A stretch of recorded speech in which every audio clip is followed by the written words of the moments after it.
Olá, o meu nome é Pedro, tenho 36 anos e moro no interior de Minas. E apesar de ter pavor do sobrenatural, eu sempre fui muito receptivo para esse tipo de coisa. E desde pequeno, eu via vultos, sentia presença e coisas do gênero. Fiquei bastante surpreso em descobrir esse canal e constatar que várias pessoas tiveram situações semelhantes e até muito mais assustadoras que as minhas. Eu vou relatar alguns casos que aconteceram comigo.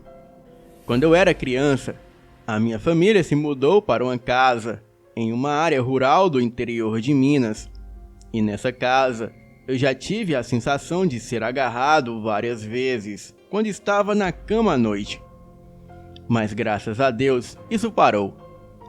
Mais uma vez, eu tive uma sensação totalmente diferente que até hoje eu não sei explicar. Foi mais ou menos no ano de 1999. Eu estava deitado na cama da minha mãe com ela e estava acordado olhando para o teto. Eu lembro de ter olhado a hora e fechado os olhos. Era por volta das 23 horas. E nessa época, eu tinha um pouco de insônia e estava bem acordado. Mas de repente, o meu corpo enrijeceu todo e eu fiquei paralisado, me sentindo voando, amarrado e amordaçado em um lugar frio no meio de um matagal. O mais estranho é que eu via tudo sem enxergar. Mesmo de olhos fechados, eu sabia que estava no meu quarto. Mas eu me via jogado no chão e tinha mais ou menos uns 6 ou 7 homens. Eles estavam ali, parados, falando entre si. Porém, eu não pude escutar nada.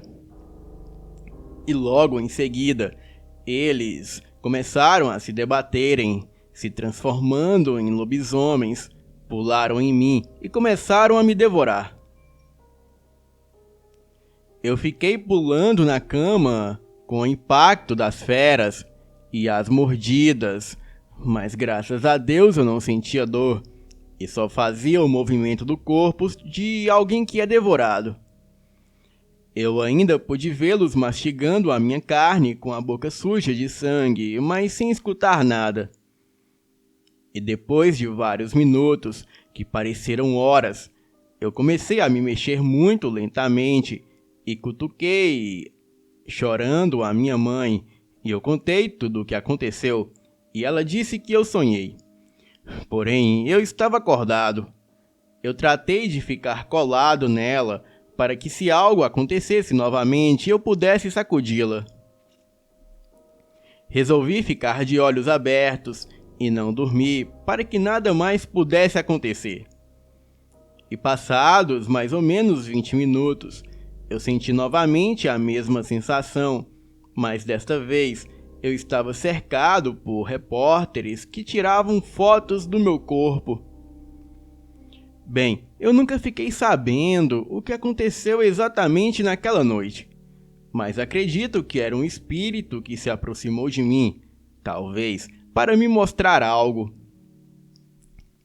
Bem, o tempo passou, e quando eu estava no segundo ano do ensino médio, tinha por volta dos 16 anos, e como em todas as manhãs, eu levantava às 6:30 da manhã para ir para o colégio, e foi em um dia normal que eu acordei 15 minutos antes do relógio despertar para levantar.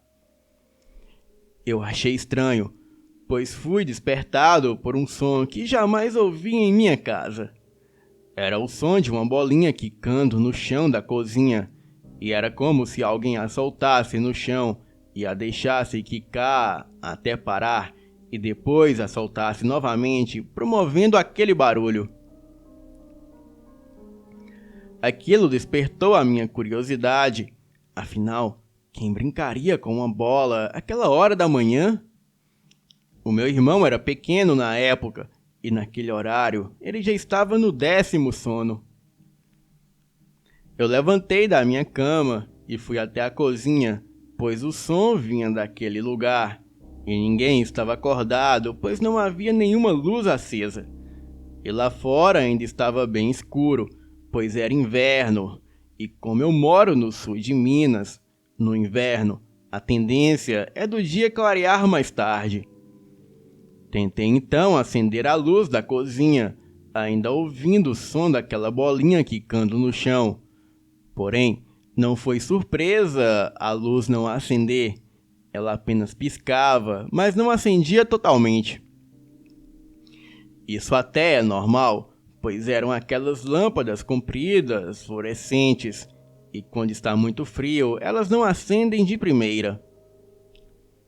E mesmo com a luz piscando, eu não conseguia identificar ninguém na cozinha, afinal, era uma cozinha grande.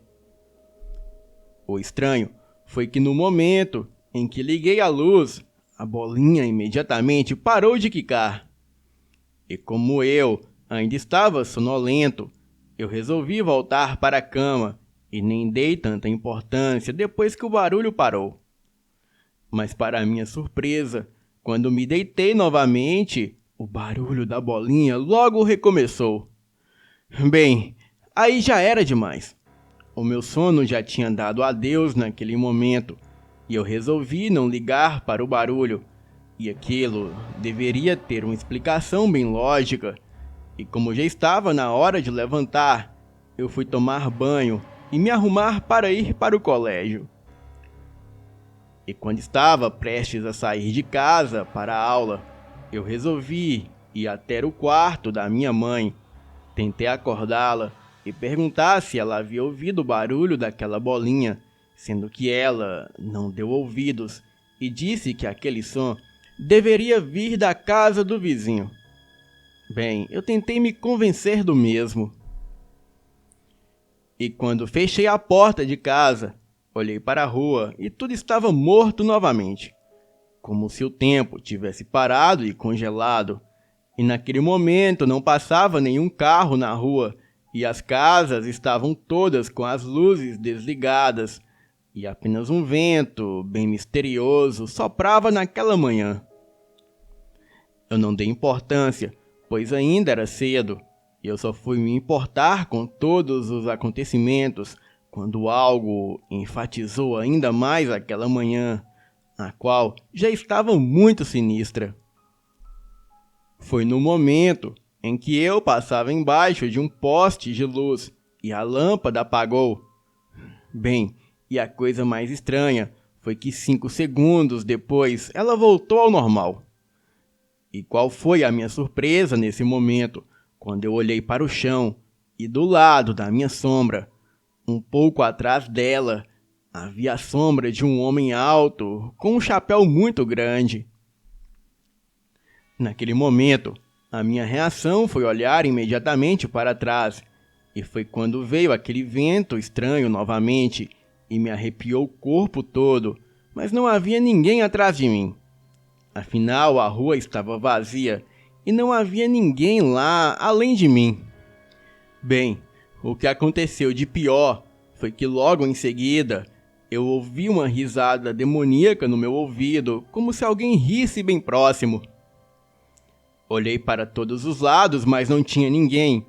Então, eu fiquei muito assustado e dei por conta que aquilo não era coisa do nosso mundo. Com muito medo e confuso, eu comecei a correr até a parada de ônibus. E quando cheguei lá, virei de frente para a rua e do outro lado dela estava o mesmo homem. Só que agora não era a sombra, e sim era a sua forma. Ele estava embaixo de uma árvore que fazia uma sombra escura, e eu não conseguia identificar o rosto, pois o chapéu estava abaixado na altura dos olhos, e como eu imaginava, era um homem muito alto e também usava um terno escuro.